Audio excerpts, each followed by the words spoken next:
Hello' friends, টুটুছ ব্লগলৈ আপোনালোকক সকলোকে স্বাগতম জনাইছোঁ। আজি মই চিকেনৰ এটা চিম্পুল ৰেচিপি বনাবলৈ লৈছোঁ। কিদৰে বনাওঁ আপোনালোকে সকলোৱে চাব আৰু লাইক কমেণ্ট কৰিব।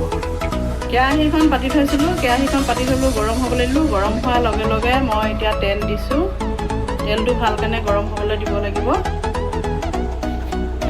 দুটা কাটি লৈছিলোঁ, পিঁয়াজ দুটা কাটি লোৱাতে মই তেলটো গৰম হোৱাৰ লগে লগে পিঁয়াজটো দিলোঁ। দিয়াৰ পিছত মই অকণমান ৰঙচুৱা হোৱালৈ ভাজি থাকিলোঁ, কিন্তু আপোনালোকৰ পিঁয়াজটো দিয়াটো দেখুৱাবলৈ নহ'লে বাৰু। এতিয়া এয়া অকণমান ৰঙচুৱা হৈছে। ৰঙচুৱা হৈ যোৱাৰ লগে লগে মই আদা, নহৰু আৰু জলকীয়া অকণমান পতাতে পিচি থৈছিলোঁ, এই গোটেইখন ইয়াতে মই এড কৰি দিছোঁ।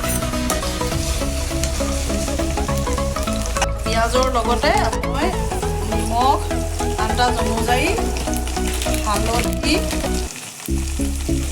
আন্দাজ অনুযায়ী, তাৰপিছতে এয়া গৰম মছলা, ৰেড চিলি, জিৰা, ধনিয়া গোটেইকেইটা লৈছোঁ। গোটেইকেইটা ইয়াতে মই এড কৰি দিছোঁ।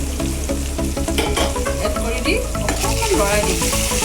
অকণমান ৰঙচুৱা গোটেইকেইটা অকণমান কালাৰটো ধুনীয়াকৈ অহালৈকে অকণমান এনেকৈ লৰাই দিম। ইয়াৰ ৰঙচুৱা হৈ গৈছে, দেখিছে আপোনালোকে ধুনীয়াকৈ উতলিবলৈ লৈছে। অকণমান লোৱাৰ লগে লগে অকণমান ভালকৈ উতলাৰ লগে লগে মই এতিয়া মাংসটো ইয়াতে দি দিছোঁ।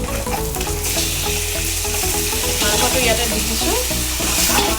মাংসটো কাৰণে হালধি, নিমখ, সকলোখিনি মছলাখিনি ইয়াতে দিয়ে থোৱা হৈ আছে। দি থোৱাৰ লগে লগে এতিয়া মাত্ৰ আপোনালোকে জুইটো হাই ফ্লেমতে দিব পাৰিব বাৰু। দি পেলানি লৰাই থাকিব, লৰাই থাকি ঢাকনটো লগাই দিব আপোনালোকে। এতিয়া ঢাকনটো লগাই দিছোঁ। ঢাকনটো লগাই দি মই অকণমান সিজিবলৈ দিম। 5 মিনিটৰ পিছত মই আকৌ লৰাই দিম। 5 মিনিট হৈ গৈছে। 5 মিনিট হৈ যোৱাৰ লগে লগে ঢাকনটো আঁতৰাই মই অকণমান লৰাই দিম। অকণমান লৰাই দিম।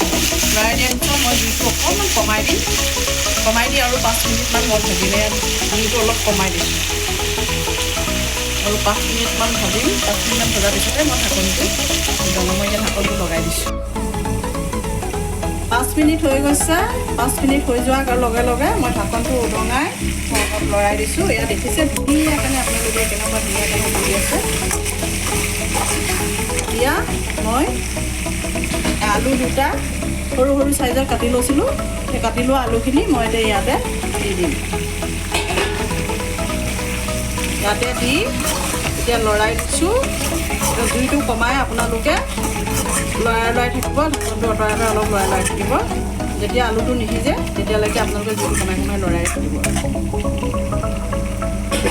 এয়া লগাবলৈ লৈছোঁ। ঢাকনটো লগাই দিছোঁ। লগাই দিয়াৰ পিছত আলুটো অলপ সিজিবলৈ দিম। খালি আপোনালোকে অলপ ঘনাই লৰাই থাকিব। মই এতিয়া ঢাকনখন আঁতৰাই চাইছোঁ।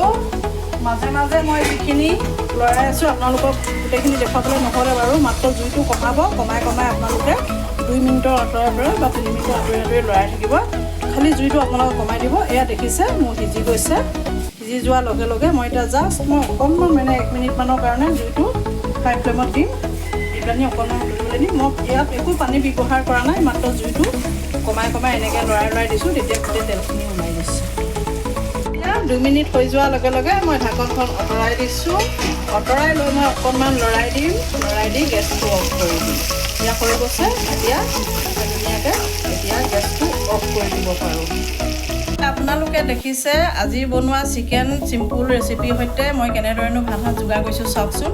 এয়া দালি ল'লোঁ, চিকেন, এয়া জিলমিল, মানিমুনি, কচু, মাছ ভাজি, এয়া জলকীয়া, নেমু গোটেইকেইটা একেলগে দিছোঁ। আজি কেনেদৰে খাওঁ চাওক আপোনালোকে।